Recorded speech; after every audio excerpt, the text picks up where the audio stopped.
Бараа нови амбуланти, бидејќи има услови како во среден век. Граѓаните повеќе од 2 години чекаат да добијат подобри услови за лекување. Здравствен дом реши тоа да бидат овие времени објекти.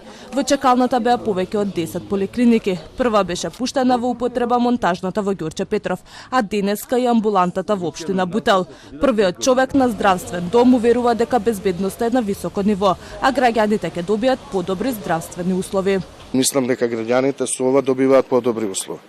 Мислите дека е долготрајно решение или само привремено кога се користи за некои? Видете, ова се времени објекти. Сите амбуланти кои што ги имаме ние од здравствен дом се времени објекти. Знаете дека тие се направени по земјотресот.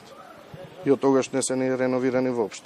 Повеќе од 2 години траеше и пуштањето во употреба на монтажната амбуланта во Ѓорче Петров, а граѓаните со поделени мислења.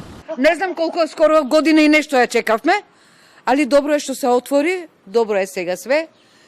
Јас не мислам еве само ќе дојдам тука, не сум во амбулантата овде како пациент, али тоа е супер што ја направија. Ја мислам дека не би требало да има некој проблем тука, не е. Што знам. Мислам дека се освестија више. Не се плашам, зашто се плашам, таа старата што беше дрвена беше поистрошена, ова барем нова е, да нема да се запали и ова. Ова е здравствена катастрофа.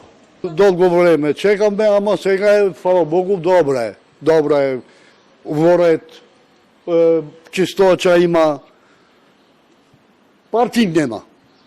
Амбуланта без паркинг не може никако. Инаку ова беше проект на Министерството за здравство, а нивен изведувач беше велешката фирма Брако.